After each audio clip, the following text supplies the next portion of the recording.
It's time for the Wrestling on Wii, Smackdown, and Rampage, King Size Review Joy, and Blunt Ratings. Now, here are your hosts, The Boss, Mr. HD, and Two-Face the Wild Boy.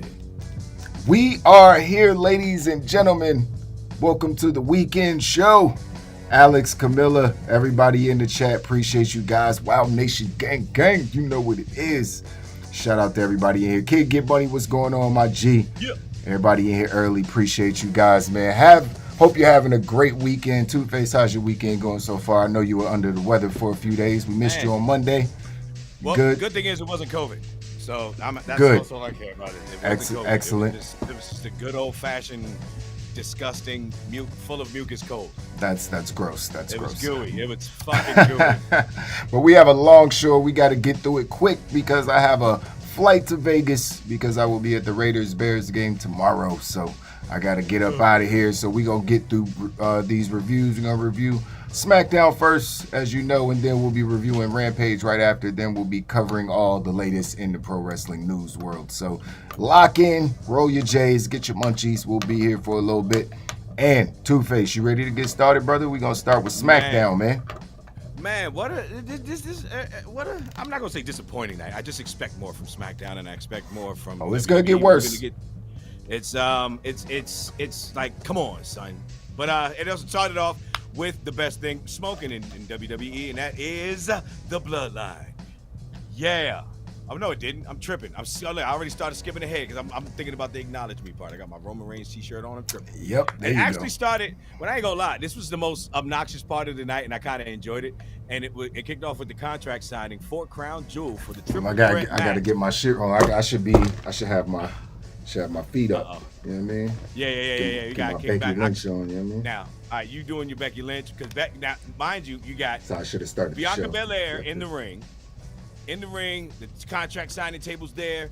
Adam Pearce, Sonya Deville, they're ready to go. But then you have Sasha Banks standing on the announcer's table, which I'm not gonna do because I'll break this motherfucker. I'm too fat. Nobody got an entrance. And then they look over and you see Becky Lynch sitting in the aisle with her own fucking table, feet up, chilling. So that was super obnoxious. I love what they're doing with her going as hard as she possibly can, because one slip up, if she does one thing that even seems nice, they're gonna start cheering for her all over again because we love Becky Lynch. That's just what it is. So that shit was off the chain. And of course, you know, Bianca Belair's like, oh, y'all really don't want to smoke because y'all ain't even in the ring. Y'all talking all this shit. Y'all jumping me. I'm ready now. Let's go, shorty.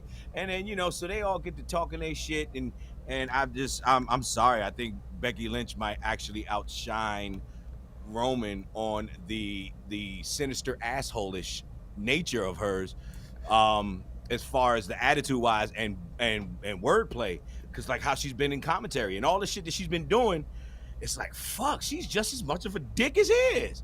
And if you're gonna be the man, she said she was inspired. She said she was inspired by Roman while she was gone. No, she's literally Roman Reigns and Seth Rollins.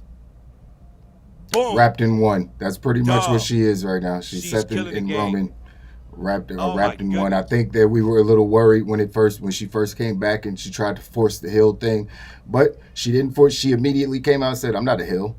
You know what I mean? I didn't do nothing wrong. I won the belt at 26 seconds. That's her fault. You know what I mean? It's like that ain't my fault. That's her fault. Like I saved the night. Sasha didn't show up, nigga. I showed up and won the belt. She should have been ready. Like, so she didn't turn heel. So the fans still cheer, but she says a lot of asshole shit. Like, she says a lot of asshole shit for sure.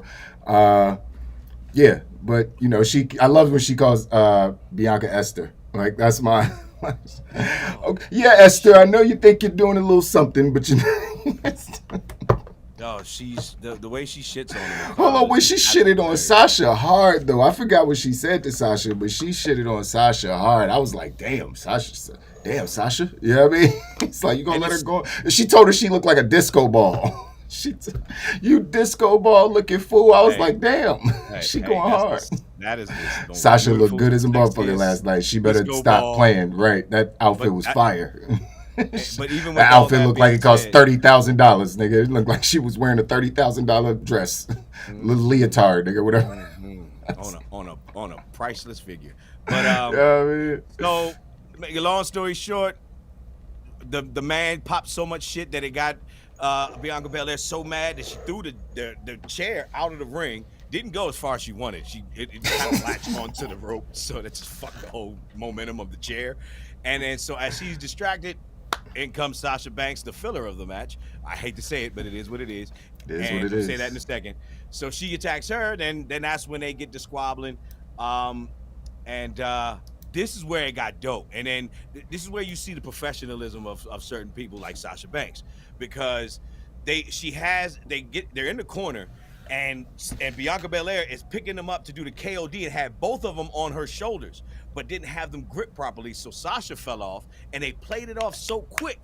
So she hits Sasha with Becky's legs, and Sasha just goes, ah, and falls on the table so she can lay flat. So that way, if she can't do it put both of them through the table with the KOD. She was able to put Becky Lynch on top of Sasha Banks through the table. So that's they tried to do the John Cena spot, the strongman spot. They tried to do it. I'm sure Bianca could do it. I just don't like when anyone does it, because even when John Cena did it to Big Show and Edge, I think one time, like Edge like fell off his back before he actually did the AA. So it's like, it's too hard, it's too sloppy. There's no need to do that to show how strong she is. It's a dumb move, in my opinion. They didn't need to do that. And I saw it coming, because when she was gripping, she could not get a hold of Sasha's leg. So I already saw that shit coming. I was like, she's gonna drop her, young. She's gonna drop her. But at least they were able to play it off. They made it look good at the end of the day. Facts. It probably should have went that way in the first place anyway. Like, she probably should have put one of them through the table, did KOD the other one on top of them from the jump. That's probably how they should have played it anyway. And then this whole thing of you know, the new season and people being on their new shows not starting season until premiere. After Crown Jewel, it's fucking everything up, because it is. You can't have two champions. The season in one premiere should be when they change the rosters. It makes no sense. So you're having a season premiere with the old rosters? It's dumb. Sasha it's dumb. Banks You're is right. out of the picture. She's right. Completely out of the picture. She's definitely not. She's definitely not winning the title for the brand she's not on. I mean, no. She's staying on. I'm tripping. She's staying on SmackDown. She's staying on SmackDown. Oh yeah, we're talking about SmackDown right now. Becky, you just confused me. I was like, are we talking about Raw? Because Becky and Bianca are B&B are going to Raw. Yeah, they're going to Raw. Like, come on, son. Or she could win and then end up having to go to Raw, but you know, that's a whole nother story. I don't think they're gonna. Raw's already pillaged the entire SmackDown roster. SmackDown has Roman Reigns. He has no one to fight after Drew McIntyre. It's over. Like, hit I don't know what they.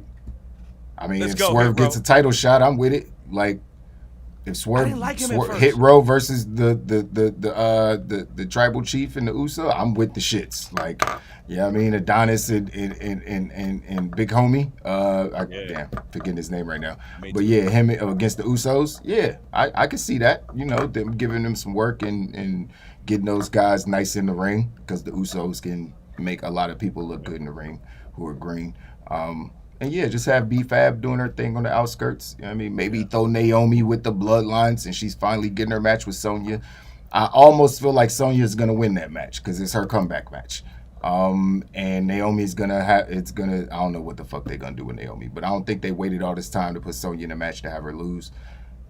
We'll see what happens. But after that, we had the King of Ring tournament round 1. First of all, Xavier Woods is in the King of the Ring.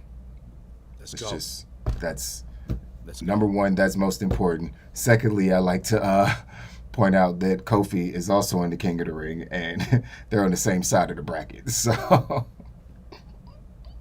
unless Kofi loses or Xavier loses in the first round, we're going to get Kofi versus Xavier in the King of the Ring. They just hate the New Day. One of the greatest tag teams they've ever had. Probably sold more T-shirts and toys than they've ever seen in their life, next to Stone Cold Steve Austin. And maybe the New Day wants this. I don't know, but I don't know why, because I don't want to see Kofi and Xavier fight. I just don't. I have no interest in seeing that. You know what I mean? But I would like to see. I actually want to see Xavier win this shit. Yes, of course. That's what we've been crying for. We've been crying for Xavier. I'm happy he's in it. But then they set the brackets up like this. Not even putting them on the opposite side. So maybe in the finals they meet. No, they would meet in like the semifinals in nothing. You know what I mean? To advance to the final. So it's stupid. Plus, this match that we're about to talk about, Rey Mysterio and Sami Zayn in the King of the Ring tournament. Two-Face, I'd like to point out one thing to you. I'd like to ask you a question first. Where's the finals of the King of the Ring? Isn't it going to be in Saudi Arabia? Yes. Okay. So you got it right. I don't have my sound effects, but that would be a ding ding.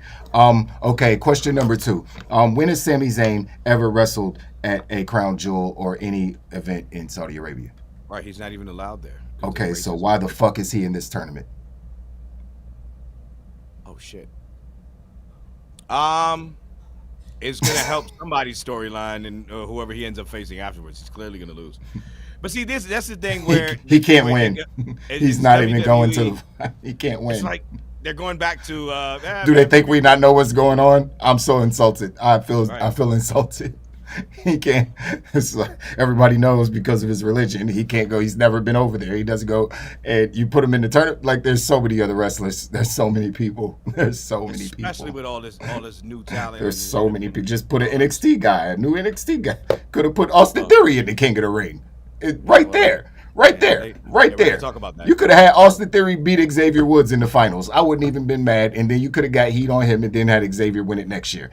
I would have loved that. You make 2 stars in 1. Like, they don't know what they're doing at all. Like, this is stupid. Sami Zayn?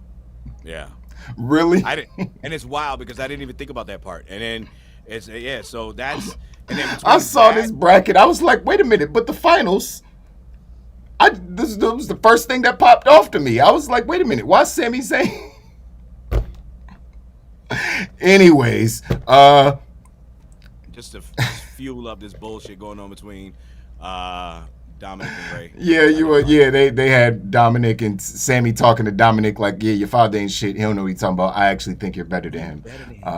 Yeah, before Sammy went out to face his pops. And Sammy won. To advance to a tournament we definitely know he's not winning. So this is storytelling. Or maybe they're thinking, hey, the women can perform now. Maybe he will go. This is just religion.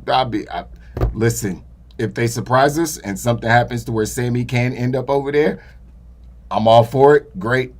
It's stupid for him not to be able to go over there anyway because of his religious beliefs and what's going on. He's obviously not involved in anything like that, even though he is a political, idealist, I guess.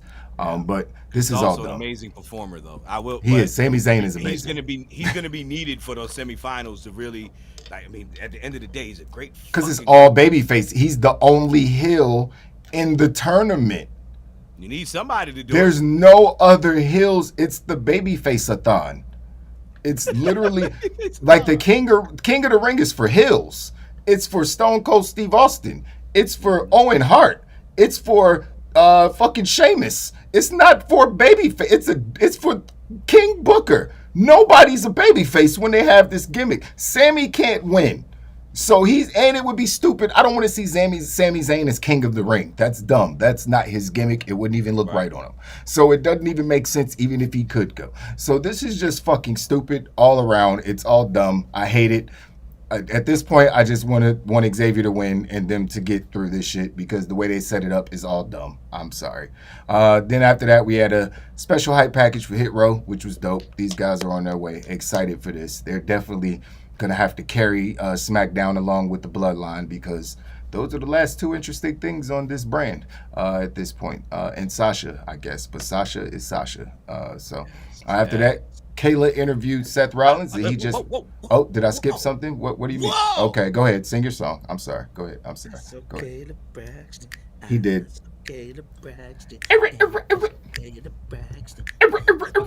Okay, cool. So yeah, Caleb Braxton interviewed Seth Rollins after that, and Seth basically was reiterating that he didn't do anything wrong. He said he was going to go to Edge's house, and that's what he did. And for some reason, he had a picture of Edge and Beth smooching that he stole. Okay, I would have stole a watch or something, but teach his own. But he gave it back. You know what I mean? He said, "Can you return this?" I guess he thinks Kayla and Edge are close. So that was that. Edge, in the show later, we'll talk about that. So Queen of the Ring tournament, round 1. Stupid as fuck. Sorry, Tony Storm, that you ever got called up. I apologize that they brought someone back that they fired and then let them beat you in the Queen of the Ring tournament before you even got a start in the company. I apologize for that. I wish you better in the future. AEW, Tony Storm confirmed. She needs to go. This is bad. What are they doing? SmackDown used to make sense. In NXT, if nothing SmackDown else. used to make sense. It used to make sense. I used to love this show. Used to be my favorite show. Put her back in NXT. She's colorful, especially because Pat McAfee made it very clear that she loves 80s music. And then she fits with NXT. Right, especially the new image. So it's like, and then it's just frustrating. Call them up to do this. We can't be surprised. It is. And they did it as a panic move when Bayley got injured. So I get it, but at least put her to work. Like last time I saw her, she was only backstage with Shinsuke and Boogs, and they didn't even come to the ring. She's done absolutely nothing since she's been called up like 3 months ago. It's terrible. It's pathetic, and it Pat shows McAfee, once again how inept Pat they are. McAfee's trying to find ways to entertain. It was actually funny. He said a bunch of shit, but my favorite line was, "Tony Storm loves the '80s so much that she once used drumsticks to eat sushi." He was trying. I mean, there wasn't much he could do with this, but he was trying. Zelina Vega pulled out the win with which I'm happy for. Her sunset flip powerbomb. Yeah, I mean, I'm good for Zelina. Like, she deserves a win. She's a good wrestler. Like, and she's a great character as far as, her mic work, mic skills, and different things like that. But Tony Storm. Poor Tony Storm. Anyways, we had a recap of the Brock Lesnar Roman Reigns shit. Then the tribal chief came out and said, "Everybody address me." This segment saved the show. This segment and the Seth and Edge segment we'll talk about in a minute. But this segment it's Roman Reigns. He came out and he basically asked the crowd to acknowledge him. He told the crowd to acknowledge Paul Heyman because Paul Heyman got the Usos on the Smackdown like he requested him to do. And then what happened after that, Two-Face? The crowd he says, all right, well, I love you, your family, so we gotta, I gotta ask you, to come clean about Brock Lesnar. This is how Roman Reigns has stepped his game up so much, because the crowd started screaming Suplex City, and he goes, Suplex City doesn't even exist. This is the island of relevancy. I was like, get him, son. Get him, son. Because back in the day, he would have either ignored it, paused, or said something corny. It would have shook him. It would have shook him. And the crowd he said the perfect thing. He said he's just too cool. He knows he's a superstar at this point. He knows he's a superstar. The nigga's been in a movie. He's, it's like once you get that confidence to where people know you're the man, and people know that you're the man. It's like that shit don't bother you no more. It's like, really, guys, really, I know you love me more than you love Brock Lesnar. I'm here every day. Yeah, right. So that shit was fucking fantastic. He's definitely got his swag on 1,000 right now. And then Paul Heyman, he talked his way out of that so good that he didn't even answer the question. He just said, I've been accused of doing a lot of things that I've done and then some. But one thing I haven't been accused of is being stupid. Amazing. It'd be stupid to put myself out there and in a setup. And if I had something set up with Brock, to do it ahead of time so you see it coming. He broke down the exact plan of how he would do it if he was going to do it. And then he was like, just like I told, when it came to The Undertaker, that The Undertaker met his match with Brock Lesnar. Now, Brock Lesnar has met his match, and that is Roman Reigns. And he finessed it so well that he took that fucking I believed him. Air pump into Roman's head that he never answered the question, but it was bars. It was beautiful. It was beautiful. I believed every word he said. I was like, man, leave him alone. I believe Paul, man. Give him a break. Come on, man. He's on your side now, man. He ain't going back to his ex. Right. Exactly. That's exactly when they're watching a movie and shit. Like, no, man, she really loves you. Well, she said you was in her house last night. Right. Stop listening to these hoes. Exactly. Stop listening to these hoes. they ain't for us. They just want to see us apart.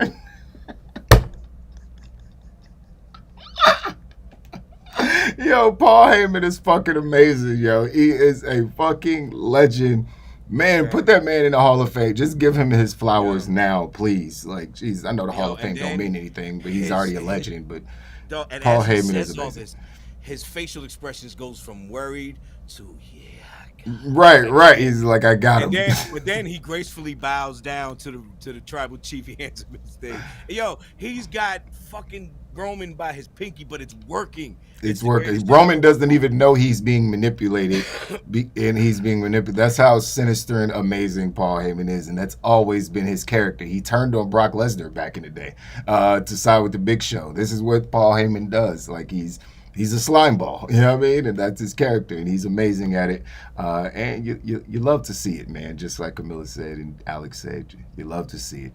After that, Seth Rollins was talking to the WWE officials. Says he will be in the ring to call out Edge. Then Seth asked Sonya Adam to return the photo. That's when he asked them to give the photo back. I mentioned that earlier when he was talking to Caleb, but that was wrong. So yeah, Queen of the Ring tournament. Round 1, second match, Carmella versus Liv Morgan. Again. I'm about to break something. I don't want to break anything, but I'm about to break something. Why'd you just have a 3-month-long feud that Liv Morgan won just to do this? Why? It lasted 5 minutes. What was the point of this? Why do you have these two wrestling again? I ain't need to see it. Liv just won the long-ass feud that they just had. Then you just have Carmella beat her in the Queen of the Ring. Now that last 3 months I just watched them fight don't mean shit. Like, this is stupid. They so stupid. They're so stupid. Stupid. They're so stupid. I don't even understand. Jesus, they're so stupid. Winning the Queen's crown, because I just see it coming. Nah, don't do that. Don't do that. That's too. That's far. the only way to explain her that. beating Liv Morgan, yo. Like, why? Why? And she would be the most far. obnoxious queen, because then she'll be the most beautiful queen, and it'll be the most. She's been on a 1,000-match losing streak. They've been building Liv Morgan up finally to be something, and then they just do this. They have her lose to the girl she already beat in a long-ass feud. Like, this is dumb. Anyways, Mace got interviewed by Kayla Braxton next. Two-Face, you are going to be surprised at my take on this. I feel like a lot of people might be surprised. I thought that this was an excellent promo by Mace. I was so confused. I was like, what am I watching? It all made sense. Like, the line that he had, he said, I'm not here to compete. I'm here to annihilate. Like, he broke down what, he's like, I'm not here to compete. He's like, she's like, are you excited about competing on something? He's like, nah, I'm not here to compete. You know what I mean? He broke down what competition was and then was like, I'm here to annihilate. There's no competition here. I looked around the locker room. I thought this was a fire first solo promo from him. He still looks like Milli Vanilli. He still looks like Milli Vanilli. This was throwing me off. It's throwing me off. You're right. He still looks like Milli Vanilli. Like when he was a commentator, and then they did that with a mask, and then just took the mask off. Give him a fresh image. Yeah, he should have had an image makeover. He's tall. He can fight, and he clearly can have bars when he wants to. He had some bars last night. Because that shit was dope. And he was like, there's not competition there, pray. I was like, yeah. Get him. Just don't I was like, that was kind of fire. He didn't go left field this time like I would do in the commentary. It wasn't a Drew McIntyre promo. It wasn't back in my day, long time ago. But when he was with T-Bar, they would do shit like, and then start talking about just animals. Start talking about Decepticons and space aliens. Like, you ain't know what was. It's like Ultimate Warrior's babies and shit. That's what they sounded like. We're the Transformers. The rest of you are GoBots. And GoBots right. Are not it's like, what the fuck? But I was happily surprised by that he obviously has some potential. They definitely need to give him an image makeover. Just put him in a fucking suit. Have him go against Amos. Like, you got two giants. Like, just do something different with him, because they're definitely going to turn Dijak back into Dijak. I'm hoping T-Bar back into Dijak. I'm praying that's why they split them up in the first place, to give us Dijak and Keith Lee on the main roster. But anyways, moving on. We had Happy Talk after that, the 12th installment of WWE's talk shows, because there's a lot of them. Everyone has one. That's my man, dog. Madcap Moss and his horrible jokes that Two-Face decided to text us, and I looked at my phone and I was just like, man, I just wasted 15 seconds of my life picking up my phone and reading this. Thanks. Wow Nation, hear me out. Wow so Nation. Bad. What instrument do you find in a bathroom? A tuba toothpaste. God, I wish I had my sound effects. Why don't I have my sound effects? That's a womp womp. That is a womp womp womp. Yo, it's happy season, baby. Happy horny heel. Happy big Corbin. Boo sound Let's effect. Let's go. Sheesh, big season. Boo sound effect. You like his shirt? Hold on. What about my shirt? Yo, the voice of the voiceless. Man, we ordered them damn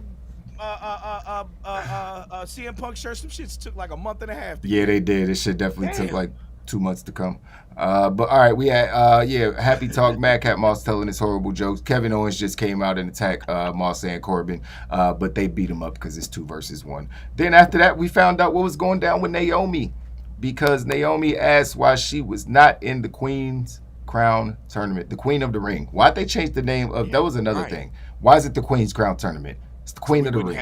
It's we wouldn't stupid. have Just King and Queen. Queen of the Ring, King of the Ring. Queen of the Ring, King of the Ring. It's very so. What? Like, it's so stupid. They just do stupid shit. Like, I just need to be in those offices so I can be like, yo, you stupid as fuck. That's dumb.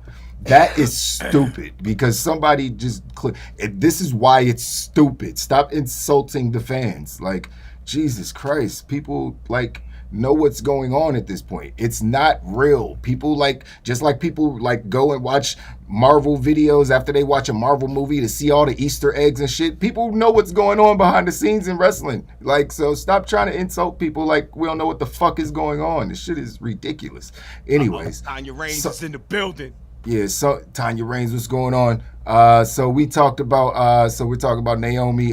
Sonya was saying that she is not worthy. That's why she wasn't in a tournament, which was obviously just sparking the beef. That was just like, all right, the beef is on at this point, because you ain't had no reason to say that. Like, you just want some smoke. So Naomi asked Adam if she can get traded to Raw. At that point, I would already punch Sonya in the face, but obviously Naomi don't want to get fired. She's an authority figure at this point. Sonya says she's not done with Naomi and says that next week Naomi will have a match. She was like, oh yeah, finally a kid too. And she was like, me. And Naomi was like, oh yeah, bet, it's on. And then whipped her hair in her face. I thought that was funny. It's like I whipped my hair back and forth and smacked her in the face with her colorful locks. Looking forward to Naomi losing to Sonya next week. Actually, I'm not looking forward to it, but it's going to happen. We all know it's going to happen. This show is stupid positive. now. This is where we get to be positive and just say, all right, it's going to happen. She's going to lose her shit, and then she joins the bloodline. Sonya shouldn't lose her first match coming back either. Right. Naomi shouldn't be losing. Sonya shouldn't be losing. That doesn't intrigue me to make me want to watch the match more. It just pisses me off because I want to see them both win their next match. Sonya can start losing. She's obviously a heel. She can get beat up later, but she should come back. Like, if she just comes back and loses to Naomi, she's no threat. She lost already. First match back. You lost. You're a loser. Get the fuck. Go back to the office, bitch. Like, what are you doing? You know what I mean? This is dumb. But anyways, we are off the shit though. That the one thing I do like about it is that she's finally gonna get the push that she never got. She never really had a big push, and her being an official who can fight, who's medically cleared to fight, dog. That she about to pop, son. This shit about to get crazy, and she's gonna do that shit. And then they love doing the authority figures that abuse their power. She's about to fuck the game up in the women's division, young. I'm looking forward to it. Just why Naomi though, man? Fuck. Why Naomi gotta be the sacrificial lamb? Sucks. But anyways, we gotta get through this shit. I gotta get up out of here. But Cesaro and Finn Balor went against each other in the King of the Ring. More baby faces, because I told you Sammy's the only heel and he's not winning. So a baby face is winning, or Finn Balor's gonna end up turning heel at the end of this tournament, which I think might be the case, because the Demon lost and he's pissed off, and I feel like he might be a reason for him to turn heel, because there's no other heels in this fucking tournament. And Finn Balor is the King of the Ring, maybe. I don't fucking know. But we ain't gonna go through the whole match. Finn Balor ended up winning with the coup de grace to beat him. So him and Sami Zayn advance to the next round, and they'll be facing each other.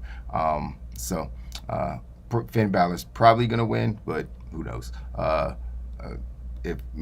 Sami Zayn can't. Finn Balor's gonna win. So that match has already been predicted. So Becky backstage after that with the authority figures, she tells Sonya Adam Pearce that she created better impact and has changed the game more than Roman Reigns or Brock Lesnar. She says Bianca and Sasha do not deserve a title shot. Sonya says that she and Adam know how good Becky is, but the best way to prove that is that she is better is to beat Sasha and Becky at the same time at Crown Jewel. So Becky reluctantly signed the contract and walked off. And then when she walked off, she kind of hit Adam Pearce in his balls with the contract, which I did not appreciate, because it's 2021. Like, y'all gonna stop screaming equality and then stop and then act like stuff is like that is okay. Because if he would have smacked her upside the head, he would have got canceled.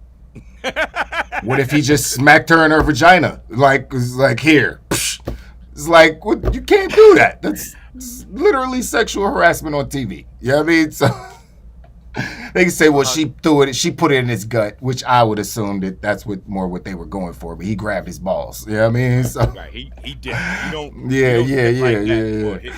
So it was what it was. But after that, Lesnar. We got Lesnar next week. He's coming back next week. They announced that. The semifinals for the Queen of the Ring and the King of the Ring, all that good shit. Becky's gonna face Sasha in a special supersized Smackdown because they're gonna be going head to head against AEW Rampage. We'll talk about that in the news a little bit later. Seth Rollins confronted Edge after that. Seth called out Edge. Seth says that Edge can choose his stipulation. He was just trying to draw him out, and Edge wasn't coming out. So he's like, oh, so you a coward. Basically, you go tell your daughters you's a bitch-ass nigga. You ain't coming out. So that's basically me saying, you telling me that you ain't shit, and you scared of me. I mean, it is what it is. You a bitch. I ain't, don't... You know what I mean? I ain't say it. You said it, because I said, if you don't come out here, you a bitch, and you ain't come out here. So you a bitch. That's how the rules work. I didn't make them. I just go by them. You can tell that he trained Becky well on how to, because they're both actually have good reasons for justifying their fucked up shit that they're doing. And those are the best heels. Oh my goodness. Those are the best heels. But the best heels are amazing at justifying their conniving shit. Paul Heyman, they're the best at doing that, manipulating people. They're very manipulative. Yeah, exactly. But of course, Edge wasn't going for none of that. He just sprinted down to the ring and he just started attacking Seth. Tried to hit him with the crowbar move. Would take the steel piece from the chair. Yeah, there you go. That thing that Two-Face does. So he tried to do that, but Seth was able to wiggle out and get out the ring in time, and they faced off. And then Edge was like, bitch, we redoing the pay-per-view we just did 4 months ago. Hell in a Cell, me and you. It's like, wait a minute. It's like, I'm pretty sure we did Hell in a Cell early this year. Why are we doing it again? Because they're going to Saudi Arabia, and the Prince of Saudi Arabia gets anything he wants. And this is how Hell in a Cell should work anyway. It shouldn't be a pay-per-view. There shouldn't be 5 Hell in a Cell matches in one night. It should be a match for a blood feud, to end a blood feud where two people hate each other so much that the only way to end the feud is to lock them in a cage with a top on it where there's no crawling out, bitch. You gonna die inside the cage, and somebody. Speaking of which, that's how it's gonna work. Elimination chamber? Can we just get rid of the elimination chamber? I mean, come on, man. They put fucking. I almost think we have at this point, because it's become so gimmicked. It's almost pointless. It's almost so pointless. Like when it first started, it was super cool, but it was also super dangerous. It looked way too painful. Bones, they're not bleeding, and they're landing on mattresses. I'm cool with the new. I like the new Hell in a Cell better because it doesn't look as dangerous. I still get scared with the plexiglass breaking because just the wrong fall and some plexiglass going right through somebody. It's still glass and it's with sharp tips. You fall into it hard enough, that plexiglass going right through you. So I don't even like shit like that. So it's just like, it's not necessary. Not really necessary. You know what I mean? But they're not going to come close to dying. Just get rid of that shit. Okay. All right. So I guess we'll go to the blunt ratings on that, ladies and gentlemen.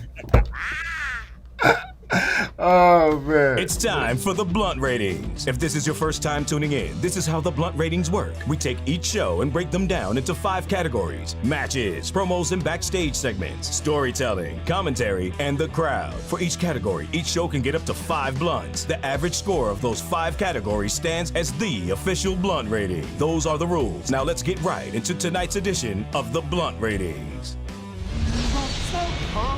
We want the smoke. Talk to him. We want the smoke. We want the smoke. Come on, Charlie.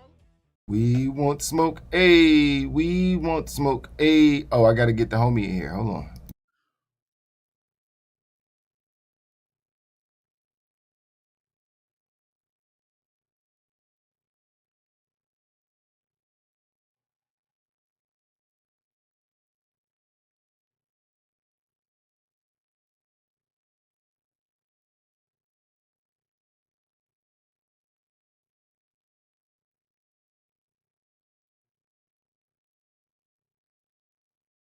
Okay. I was so confused just now. I was like, what the hell is that? That shit is cool as hell, though. That shit is dope. I gotta get one of those. That's fire. I like that. Yeah, I know. I'm gonna get one. You showed me that before. All right, let's do these blunt ratings for SmackDown because I have a bad feeling they're not gonna be good. So matches. What we gonna give matches? We had one good match. Yep. One. Yep. One good match. With Just two one. dudes. Just one. It was one. The matches They were disrespected the women on the Queen's Crown. the women's matches sucked. 1.5. Yeah. Damn, SmackDown. What the fuck? Raw This show used like to be. This show used to be good. Raw is my new favorite show. It's all the black wrestlers. That's why. Now I gotta buy the tickets. Raw's the blackest show in wrestling now. I love it. This is all black Rhode people. Island It's like all black people in Austin Theory. I love Monday Night Raw now. It's awesome. What is going on? Promos and backstage segments. Now I enjoyed that. Even though the little comparing how they will rule if they were queens part was a bit forced. That was forced. That was super forced. And then she was like, and I get it because they were trying to do the whole 80s music thing with Toni Storm. It's kind of weird. And it was forced. But I still like Zelina Vega's promo, though, because it fit her attitude. Really good, yeah. Demeanor. She's just... Zelina and Mace cut good promos. Edge and Seth, obviously. Roman Reigns, Paul Heyman could have fired promo. The promos were good last night. That wasn't the weak point of the show. So four blunts for the promos, for sure. Last night. 4 blunts for the promos. Bars. Storytelling. Even Mace spit bars. Storytelling. 1. I can't. Okay, add on to the 1. Make me feel better about 1 because I don't know. It was all stupid. Everything. Nah, was it's got to be stupid. 2, yo. It's got to be 2. Why? It's got to be 2 because Roman Reigns. Yeah, I mean, I gave him the 1, nigga. I gave him the 1. That because they the ones, nigga. I gave the ones the 1. That was it. There was no other good storytelling. Hold up. What was Dominic and Ray? Stupid. No. It was all stupid. What about no? And then there was no. Yeah. Fuck, man. Damn. They ruined this show. They ruined the show. What are they doing? I'll give them 1.5 for Becky and Bianca and Sasha, even though we know how this is going to turn out. It's still stupid because they're doing it before the brand split, technically. So it's still dumb. So 1.5 for storytelling. Commentary, I'll give commentary a solid 3.5 last night. I thought they were solid, not amazing, pretty good. And the crowd last night, the crowd was solid. Nothing against the crowd. They didn't do nothing terrible, so we'll give the crowd 4 blunts. Let's add that up. Let's see, 8. That's 3. That's 11. It's 14.5. Oh, Jesus. They gave Roman his props last night too after that comeback. Who did? The crowd. Oh yeah. The way they was cheering for we won. They always cheer when you get them back. If you can get them back, the crowd will acknowledge that you burned them. Like that's the good thing about wrestling. They'll be like, "Oh, he got us. Oh, good one." Yeah, I mean that's why it's like shit. We was trying to troll and you didn't let us troll you. It's those are the best moments. So a 2.9 for SmackDown, still a silver show, just not the greatest of shows. Actually, no, that's a bronze show. Jesus Christ, that's a bronze show. Need a 3.1 to be silver. Sorry, so I'm wrong. It's a bronze badge for SmackDown. I don't know if that's happened in a very, very long time. Maybe a year. I don't know if we. I think SmackDown has been over 3.1 for a very long time. Just goes to show what they've done to this show in a matter of a couple weeks. It's only going to get worse when the brands actually split in a couple weeks. And thank you for speaking of which, shout out to Alex. Yes. I'm glad they did the thing with Shinsuke Nakamura relinquishing the crown to get ready for the tournament, so it just doesn't make it extra stupid. I'm glad they did that as well, because he should have never had the crown. It was stupid. He didn't win a tournament. Anyways, so all right, that's it for SmackDown. You guys ready to start the second half of the King Size Review joint? King Size Review joint. It's time to do the SmackDown review or the Rampage review. Let's get right into it. If you can't say something entertaining, then shut the hell up. Wrestling on Wii. Wrestling on Wii. Wrestling on Wii. Wrestling on Wii. Wrestling on Wii. Wrestling on Wii. Wrestling on Wii. Wrestling on Wii.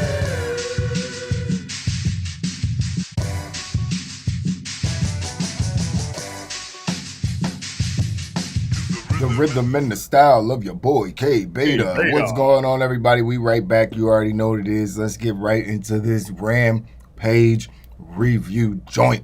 I ain't even got my joint rolled up. Let me get that together right now. So my favorite thing about Rampage.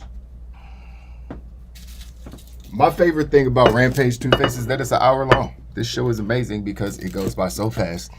They don't try to cram too much, even though they do cram a lot because it's an hour long. They got a lot to get through, but they don't cram too much into this show. They started off always with a fire-ass wrestling match. Why are you ashamed?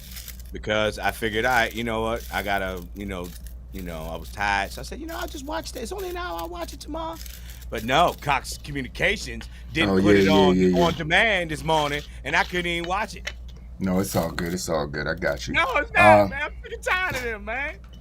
But you did miss a fire opening match between CM Punk and Daniel Garcia. These two went at it. Daniel Garcia was working the shit out of CM Punk's leg. I'm looking down because I'm rolling this J. Sorry, that's not good podcasting. But yeah, so I got ADHD. Daniel Garcia was working his leg the whole match and shit, and CM Punk was using his veteran experience to get some reversals and get a little bit of offense. But Daniel Garcia had pretty much, dominated the match for the first 10 minutes or so. Working CM Punk's leg or whatever. CM Punk went for a GTS a couple times, but it didn't work. Daniel Garcia obviously had, his little homies out there, Squarehead, which is what somebody called him on the show last night. I think Taz called him a squarehead because he does have a square head. One of the guys in 2.0. But yeah, CM Punk hit the Pepsi twist, which we haven't seen in a long time. I was excited to see that. But Garcia kicked out at 2. Punk went for the GTS, but that's when Garcia countered it into a sharpshooter. But Punk managed to get to the ropes. Garcia dragged Punk back into the middle of the ring. Punk managed to kick Garcia away. Punk hit the diving splash to the outside of the ring. On Garcia and 2.0 and took out all 3 of them. Then Punk hit a power driver, followed with a Anaconda Vice with the crazy CM Punk face. You know what I mean? While he was locking in the Anaconda Vice to get the tap out win. So CM Punk still undefeated in AEW. Climbing up towards the title picture, which is what he should do. I'm loving how he's facing all the young wrestlers, putting all these guys over because who the fuck is Daniel Garcia to even be in the ring with CM Punk? But he is because of CM Punk, and that's why I love CM Punk. So, moving on. Tony Schiavone interviewed Dante, Lio Rush, and Matt Sydal. I thought this was about to be a group or something for the trios titles. Thank God it's not, because Matt Sydal was like, man, he trying to get over on you, bruh. He's selling you some dreams and all this bullshit. And Lio was like, hey, man. Because Leo on his real estate and his crypto, he on his businessman shit. So he's working with Dante now, who's quickly becoming a rising star because he's amazing in the ring. But Matt Sydal trying to get in between those guys, and Leo was like, nah, bro, we got something special over here. You can't come in between that because you don't even know. I got my man Dante a match with CM Punk next week. So, boom. So, Lio Rush already doing his job, getting Dante a match with one of the best wrestlers on the planet, one of the biggest names in the wrestling world right now. So, obviously, that's a huge deal for Dante, win or lose. And just another reason why CM Punk is amazing. You know what I mean? Like I just said, because he'll wrestle anybody right now, which is dope. Some wrestlers will come back, I'm only wrestling for the title. He's like, nah, I love wrestling again. I just want to wrestle. That's why we fuck with CM Punk at the end of the day. Leo needs to get back in the ring, Gruss says. I agree. I mean, technically he retired from the ring. And maybe he's just working his gimmick. Sometimes it's good to work a gimmick. You need to get a gimmick over, man. Like, it's pro wrestling. People need to buy into a gimmick. If he gets the gimmick and people are like, I want to see him get back in the ring. I want to see him get back in the ring for a couple months. Then when he gets back in the ring, it'll be like, yes, Leo's finally getting in the ring. He just pops up like, oh, Leo's back. It doesn't mean as much. So build your character up. He's not doing it wrong. He's doing it right. So after that, we had the claim go against the Lucha Brothers. Nothing to see here because we knew how this was going to end. The Lucha Brothers ain't about to lose those titles no time soon. But this match was amazing. Go watch it if you haven't seen it. The Lucha Brothers got the win with the, they hit their, package power driver finisher, whatever that thing is, for the win. Then we had excellence. It's called excellence. It is, because, two of the best in the world. Then we had a recap of the Casino Battle Royal and all that happened with that, and Hangman winning that and all that good shit. Then we had a recap of the TBS title announcement. Need to remove that baby blue, maybe make it darker blue or gold or something, because don't like the baby blue, even though it's a women's title, whatever, I get it. But then we had Jade Cargill coming out looking amazing as always, and destroying a girl named Sky Blue. I guess she's going to go through all the colors. I'm guessing Green Lantern is next. She's already destroyed Red Velvet. Sky Blue, maybe Yellow Flower is on the docket to be beat by Jade Cargill next. Then we'll get Silver Surfer. We'll get Brown. We'll get James Brown. I don't know. We'll just hopefully she's gonna beat all. She's gonna get all the colors. She's gonna be Pink, the singer. She's gonna be. She's gonna beat all the singers. She's gonna beat all the colors. So she obviously beat her up. But then she started attacking the little girl after the match. No disrespect, but she was little compared to Jade. But then Thunder Rosa came out with a chair to make the save. Looking forward to seeing them two go at it because they're building up a good feud right now between those guys. I love Jade. I really hope she gets really good in the ring because she looks amazing. Like, she looks dominant. She's China. She's the Black China. You know what I mean? It's like, real so competition. Except for she could talk on the mic. China couldn't talk on the mic to save her life. Like, that wasn't her thing ever at all. But Jade Cargill is like our version of China, our new version of China, and we all know how amazing China was in her heyday. After that we had the main event, which we finally got around to because this feud has existed way too long. Ricky Starks and Brian Cage went at it for the FTW title, which isn't recognized by any promotion, so why is anybody fighting for it? I still don't get it, and it's an ugly ass belt. Please get that shit off of this promotion. But anyways, these motherfuckers beat the shit out of each other. They was getting pool sticks and trash cans and lead pipes and all kind of crazy shit and just beating the shit out of each other. Ricky Starks was bleeding from the forehead. I thought Brian Cage was going to win this match the whole time, but he didn't. Ricky Starks ended up getting the win, mainly because he got there was interference from Hook and Hobbs, obviously interfering to help him get the dub because it was no DQ street fight or whatever. So that was it. Ricky walks up the ramp with the FTW title. Brian Cage still sitting there pissed off. His wife is probably really, really angry right now. We know she's already spoken her piece on the internets, so she's probably not happy at all. Brian Cage just looked like he had that face like, I'm out of here. Get me the fuck out of here. I don't, WWE, please call me. Vince, get on the line. I definitely think that Brian Cage fits better in WWE, in my opinion. Just for what he could do. There's more matchups. They like big guys over there. He's a big guy who could do a lot of things. I think he fits better over in the WWE brand. They're probably salivating at the opportunity to get their hands on him at this point. But that was the end of Rampage. That's how the show went off. So let's do those blunt ratings for Rampage. It's time for the Blunt Ratings. If this is your first time tuning in, this is how the Blunt Ratings work. We take each show and break them down into 5 categories: matches, promos and backstage segments, storytelling, commentary, and the crowd. For each category, each show can get up to 5 blunts. The average score of those 5 categories stands as the official Blunt Rating. Those are the rules. Now let's get right into tonight's edition of the Blunt Ratings. We want the smoke. Talk to him. We want the smoke. We want the smoke. Come on, Charlie.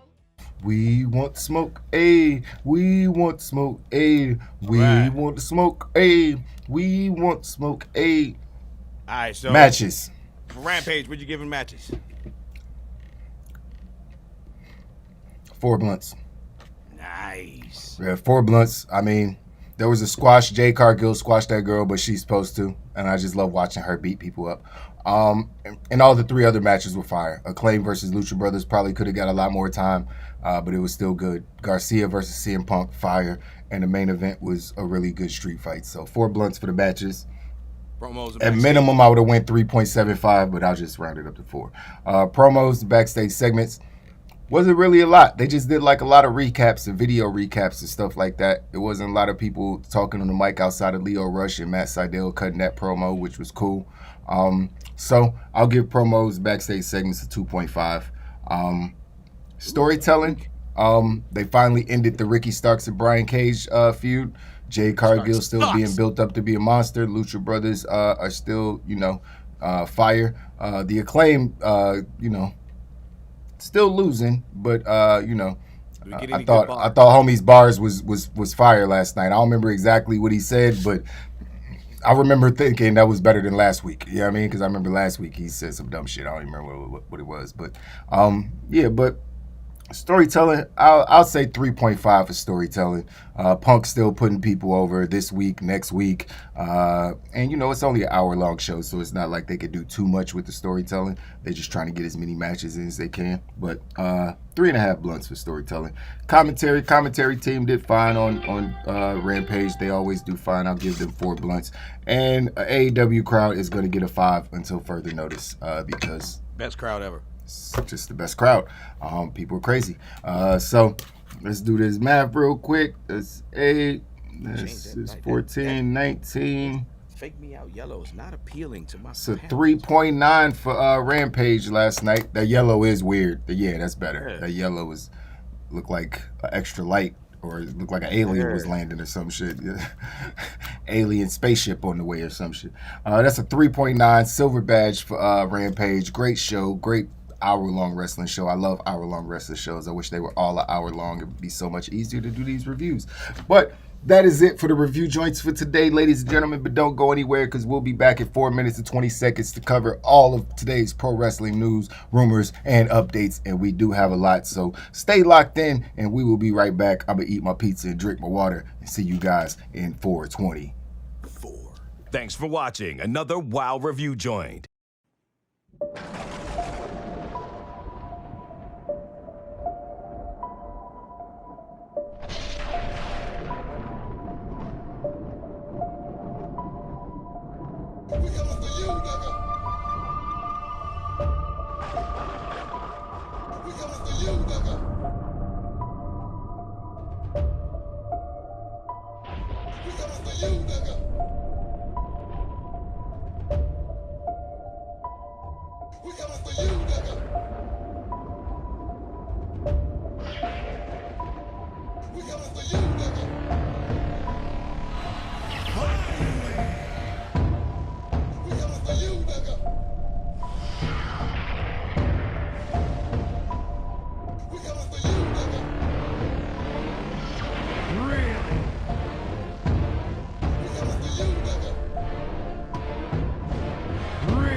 Mikasa Sukasa.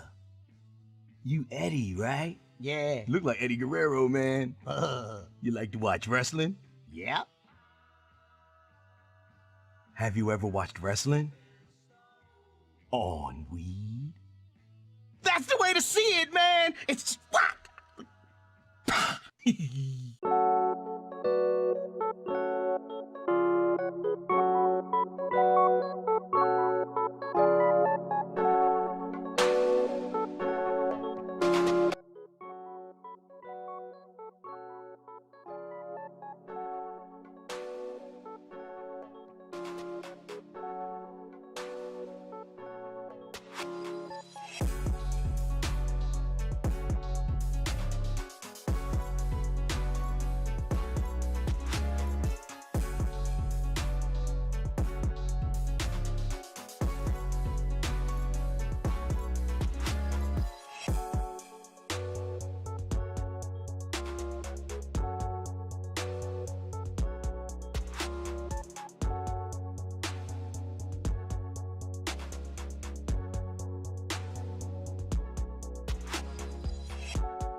with this shit.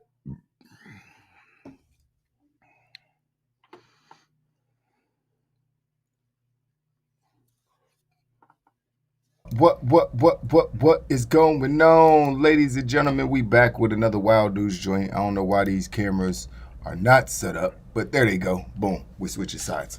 What's going on, Two-Face? Let's go through these news stories real quick because we got a couple we got to talk about, a couple deep news stories. So our first one today, we're going to talk about WWE blocking a deal from another company. WWE is known to be haters of other wrestling companies trying to come up. They'll usually just buy all the talent, but since they've been firing everybody, I guess they just figure they'll block them in the big corporate offices where they can.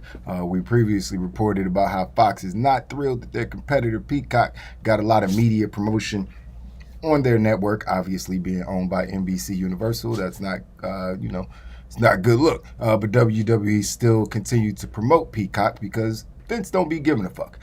It turns out that Fox has finally learned about WWE's hypocrisy, and Fox has another service called Tubi. The third-party wrestling company was supposedly in talks with them to get a TV deal, but WWE interfered and blocked the company from making a deal. Fightful suspects that the company is MLW. Shiesty. But not really unexpected. I don't think that's unexpected. I think that's, this is standard WWE. If there's somebody who could possibly be competition, which I don't think MLW really is, at this point, WWE will still hate on them.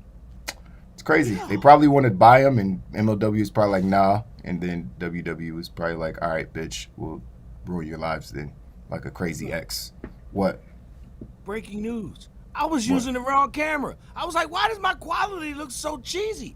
Yeah, you was on the wrong. You use your computer camera. I figured that's what it was. I was like, why does it not look? I was like that should look like way better now. Like holy shit. Right. It's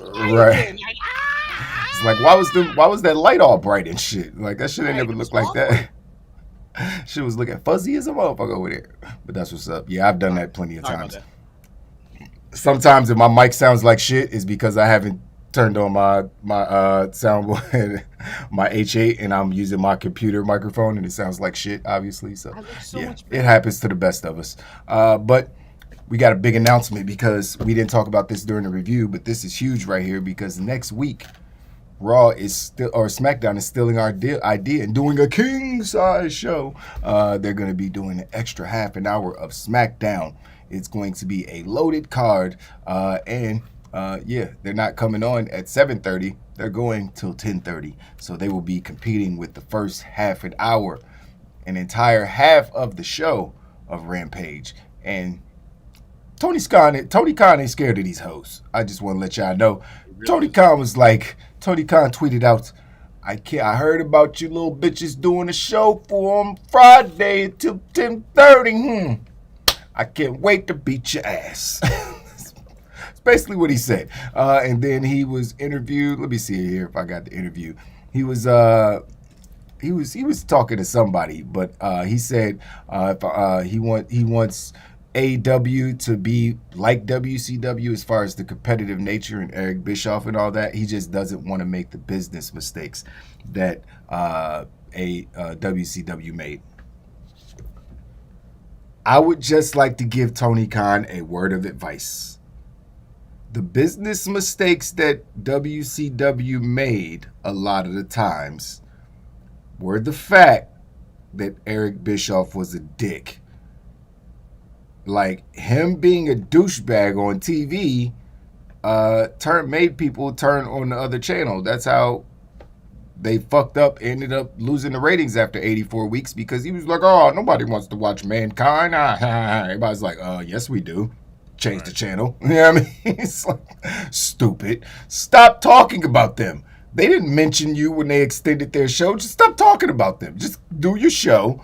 I mean, stop turning into a bootleg Eric Bischoff because you're so much better than that. And just do what you're supposed to be doing. Like, I'm getting a little worried for Tony because we already heard the rumors about him taking full control backstage from all the EVPs. Like, the wrestlers basically ain't got no say no more. You know what I mean? He's the boss. You know what I mean? He's Vince McMahon at this point.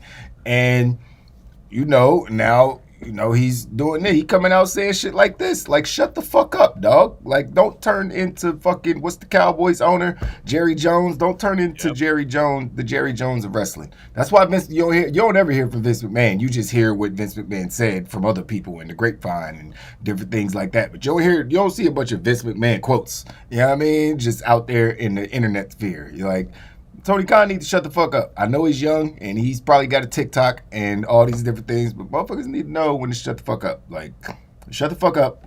It might be happening might be that time right about now. You know what I mean? I'm just warning you. Yeah, it's like, and that's what it is. He's feeling himself. Like, you still going up against Vince McMahon at the end of the day. He's been around for 30-something years. He knows what he's doing, even though he doesn't know what he's doing. You know what I mean? It's like the machine is still the machine, even though we a lot of the times want the machine to crumble just so the shit can flourish, but we don't want to see the machine replaced by another machine. Like, we don't want to see that. So hopefully somebody gets in his ear and says something to him. You know what I mean? I understand being confident and but there's no point in wishing like when they talk about you, they're like, they're not competition. We're not even thinking about them, whatever. You know what I mean? It's like, even though we know that's not the truth, that's how they carry it, because they know that's how a smart person would carry it. That's how alpha would carry it. You coming out here, oh, we can't wait to beat you. We're going to beat your ass. And then when you lose, what? Then if they beat you in the ratings, if that last half hour of Smackdown beats the ratings of Rampage, then what? He looked dumb as fuck. You know what I mean? It's like all that bravado just, now you can't say shit for months. You just can't make no predictions, nigga. Shut up. Don't say nothing. You know what I mean? You fucking up the vibes. So that's all I got to say about that. It's a little weird. What do you think about it? I mean, it just shows that he's feeling himself. I get it. Yeah. AEW's popping, but once it got past the conversation of he wants to open those, the what's the word I'm looking for the doors. Right, the forbidden door. He wants to do it. He wants to open the forbidden doors with WWE, but that's as far as it should go. Let it go. Yeah, because now you done took the power from the people that really, the reason why AEW popped the way it is because you're giving wrestlers that are it's too much. He's making it about him. He's making it about him a little too much. And nobody cares about Tony Khan at the end of the day. Right. Only thing cares. Gave you the formula, and now you're taking it from him. The only thing we care about Tony Khan is that he knows how to stay the fuck out the way.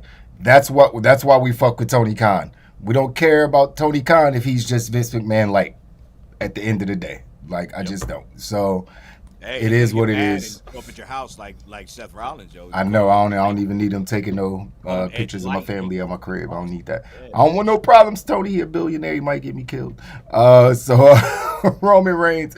Apparently, Roman Reigns versus Brock Lesnar is not a one-off, and that would kind of be redundant because they've also already wrestled like 12 times, so it could never be a one-off. Anyways, but according to Wrestling Observer newsletter, Roman and Brock is actually something that WWE are planning to book long-term because they don't have any other plans but to put Roman Reigns and Brock Lesnar in the ring. That's literally the only thing they will ever do for the next 10 years until those dudes retire. It is what it is. This is what we have. If The Rock is unable to make WrestleMania, then Roman Reigns versus Brock Lesnar will be the WrestleMania main event next year. Jesus Christ, please no. For what we understand, this is a quote, for what we understand and what makes sense, it is this is not a one and done program. Jesus, butchered that one. For one, unless Dwayne Johnson is wrestling Reigns at next year's WrestleMania, this would appear to be the biggest possible Mania match. So the idea here is to build to a return, whether that means Lesnar wins to build to a rematch or some disputed decision takes place. There's also Paul Heyman in play, as the storyline is written to tease that Heyman is a double agent, and you don't know who he will side with when the chips are down. So, I mean, I get it. They're bringing all these people back to put Roman over, and that you want to wait for, but why make that's a long fucking time to feud. I I like I don't need to see long-term it no booking. more. I like long-term booking, but not that long-term booking. Not 7 years. Like, And they've already had like the end of the booking is supposed to be a WrestleMania main event. They've already done that like 7 times. I don't need to see Roman Reigns versus Brock Lesnar in a main event of WrestleMania again. Make some new fucking stars. Where's Keith Lee? Give me somebody new. Where's Big? Why isn't Big E in the main? Big E should be in the main event. They're trying to. Anybody. Goddamn it! Stop bringing back Brock Lesnar. Just have him be in a big match. He ain't got to be the main event. He's a spectacle on his own. He don't need to be in a title match. He don't need none of that. Like, he don't need none of that. He's Brock fucking Lesnar. God, they're stupid. But so exhausting. They're so stupid. Somebody else they could bring back if you want to bring back somebody older to put Roman over. Or here's an idea: start developing new future. That's what superstars. Fuck bringing back older people. Develop new stars. You missed out on the one older person you could have brought back because you petty as fuck. CM Punk working for AEW now. It's over. You know what I mean? So just work on. You might as well just focus on all the new people, like the Gable kid, the wrestler kid. They talking about 2 years from now he'll be ready. We'll talk about that in a second, but. Yeah, it's they just need to focus on building. There's a bunch of people in the company that they just fired a bunch of people. They could have made Bray Wyatt into a main eventer for the next 5-6 years. He could have been an Undertaker for the next 10 years. They don't know what they're doing. They stupid. They stupid as hell. Then they took a kid that looks like his son, that could be his son, and they shaved him bald head. Now he looks like a psycho skinhead on NXT. Who you talking about? Parker Bordeaux. Oh yeah, Parker Bordeaux. Yeah. Shaved his head. Yeah. So yeah, they I don't know what they be doing, man. But anyways, let's talk about Gable Stevenson, the Olympian who signed to WWE. He's actually still in college. I didn't realize that. He's still in school, obviously. That's why he's in. I guess that's what he's doing, wrestling in the Olympics, college wrestling, amateur wrestling or whatever. But good for him. But the plan isn't to bring him out to WWE anytime soon, as far as on NXT or the main roster. Apparently, he's not supposed to debut until WrestleMania 39, a couple years from now. So they apparently built him a gym. They have invested a shitload of money into this kid because obviously he's in school. He can't train at the WWE Performance Center. So they built him a personal gym because he signed to WWE.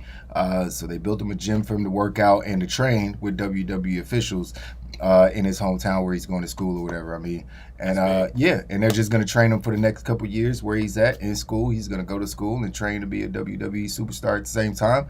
And yeah, that's a sweet ass college job, if you ask me. And you already got gold medals. So he's living the good life right now. So congratulations to him. Smart move on WWE, not rushing him into the ring or anything, if this is the actual truth with this report. So good for him. And smart move on them, which is a rare thing because they don't make a lot of smart moves. But yeah, what's up?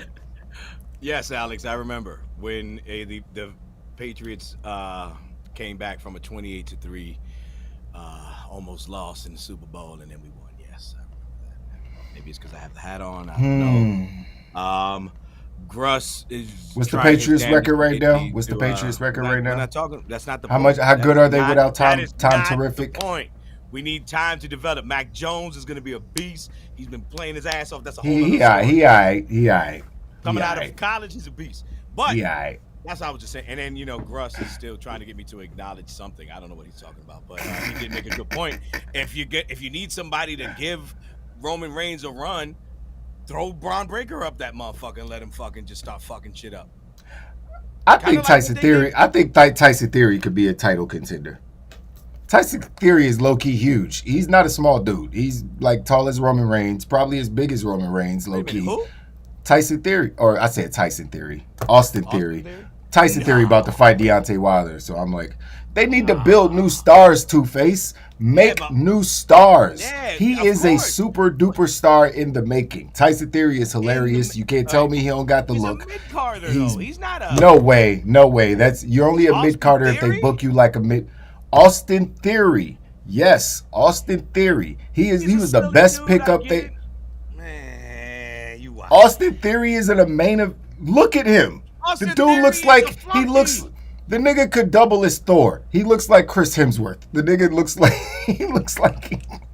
like you can't tell me he's not. You put a belt on him. You put a belt on. He's funny. Miz won the title twice. Like, what are you talking about? Miz, though, John Cena is a goofball. If we really gonna break it down, Austin Theory's Austin Theory. Austin Theory is, this is what I'm trying to explain to you. Austin Theory is massive. I don't think TV really expresses how. He does not, bro. He towered over Johnny Gargano standing next to him. Literally looked down at him.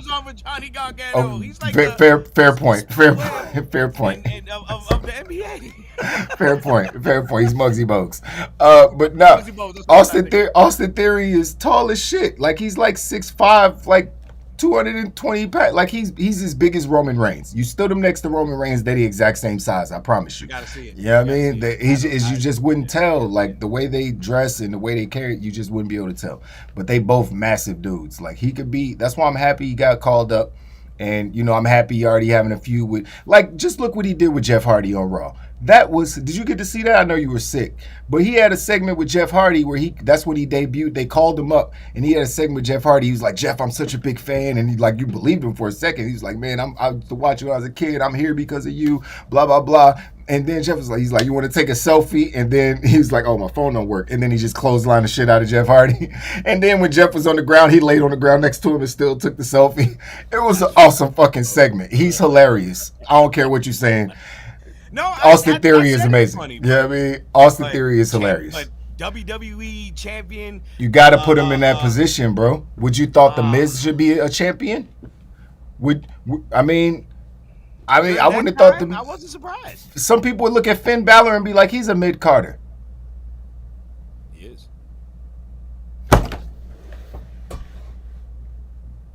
I'm gonna go ahead and kill myself now. I don't know. Now, Von Miller, there we go. I think life is over. I think life is over. I agree. I agree with. I think life is over. He just called Finn Balor the originator of the Bullet Club. He just called him a mid-carder. Cool. But without the demon, he sucks. That's why they had to bring the demon back. It was boring without being a demon. He was feeling himself. He was coming out. He stopped doing I'm having a stroke. I don't know. Elizabeth, coming to see you. I don't know. Because he was feeling himself. Tony Khan don't end up like Finn Balor did when he got rid of the demon. He brought the demon back, he started believing again. Oh my God. Please don't stop watching our show. Listen, I'm here to tell y'all the truth. I'm going to say the shit that y'all are scared to say because it's in the back of your mind. Just like Austin Theory. All right, Austin Theory, then they need to push it. He needs to have these matches to make it look like, because right now he's just a little kid and he's a filler. He's twice the size of Finn Balor. He's like a big Finn Balor. Austin Theory's like a swole Finn Balor. Perfect example. I'm going to give you another example. It's all about how you build up, and not just how they portray you in your characters, but how you build yourself up with your image and your style and how you push yourself. Perfect example. Drew McIntyre was a tall-ass, corny, cheeseball, whack-ass, bam-ass motherfucker. And then he came back like a beast. Okay, yeah, you're right. Yeah, but he 3 came and back B, with the 3 and NXT. B. I was like, is that the same dude? Same thing with Jinder Mahal. So maybe Austin Theory needs to take a break and then come back with a different image. Being silly. He's not. That's just entertainment. It's other than that, he's a funny guy. Hey, he's a funny guy. Him is my champion. Have you seen him wrestle? Have you seen him wrestle? He's not special. Next thing you know, you're going to tell me Kyle O'Reilly should get called up and be Universal Champion. I never said that. Stop. That's too far. That's too far. I never said that. That is too far. That is way too far. I never said that at all.